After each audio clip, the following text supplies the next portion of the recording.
Strike three, you're out. These are a pitcher's favorite 4 words. A baseball pitcher's main job is to strike out the opposing team's batters so that their team can get to bat, score some runs, and win the game. Pitching great Tom Seaver said this about pitching. I'm a huge advocate of pitching. You have to have good pitching as the solid core, the foundation. It keeps you in every game. What makes a great pitcher? Is it their ability to throw a fastball at 100 miles per hour? Is it their ability to throw a wicked curveball? Well, yes and no. While these things contribute to the ultimate goal of striking out your opponent, a pitcher also has to use the right mechanics when throwing pitches to make them work.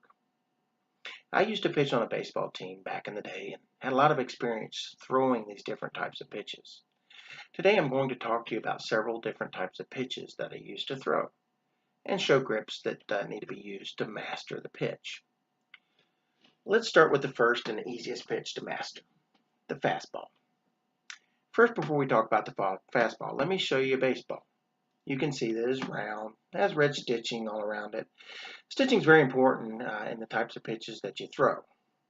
I'll tell you a little bit more about that when we discuss the next pitch, which is the curveball.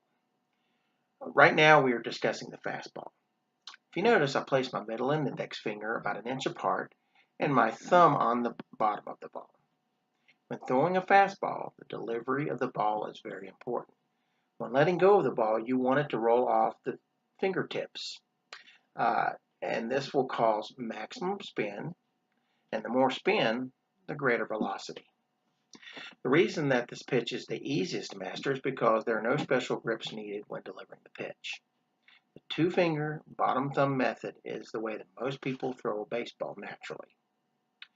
The curveball is a different pitch altogether. The curveball is a slightly different grip than the fastball. The middle and index fingers need to be placed together and moved over to the side of the ball like so. Also, when gripping the ball, you want to find the part of the ball where the stitching is closest together. This is where the stitching comes into play. If you can see the ball, you notice that the stitches are raised up from the surface. When a ball is delivered with a certain type of spin, the air friction on the raised areas of the ball causes it to curve. That is why the grip of the ball and the placement of the stitches when throwing are both very important. When the stitches of the ball spin in a certain way, it will cause the ball to do different things, such as curve or even sink. When throwing a curveball, the object is to let the ball roll off the tops of the fingers, and this will cause an odd spinning of the ball, and it will cause the ball to curve. If you're right-handed like I am, you want to place the middle and index finger to the right side of the ball. If you want to throw a screwball, you would do the exact opposite and put the two fingers to the left side of the ball and let it roll off your fingers the other way. This causes a reverse spin and causes the ball to curve the opposite way. The next type of curveball is a slider. With a slider, the pitch needs to bring his middle and index fingers towards the middle of the ball just a little bit. When delivering the ball, you want to let it roll off your fingertips instead of the fingers like you did when you threw a curveball. By letting the ball roll off the fingertips, it causes a much faster spin on the ball and causes a quicker, more compact curve. A regular curve is much more arching compared to the slider. A slider, if delivered properly, looks like a fastball, and then just before reaching home plate, it will curve sharply. This is one of my favorite pitches to throw as it kept the batters off balance. The sinker was a second favorite pitch to throw. The sinker is a lot like the slider, and the ball comes out much faster than the curveball, and the grip is basically the same.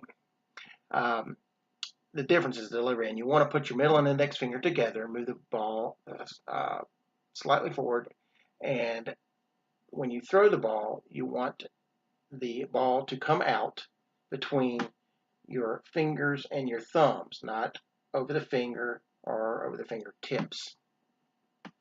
If it's delivered correctly, the ball will come out fast and flat, and just before it gets to home plate, it will curve downward.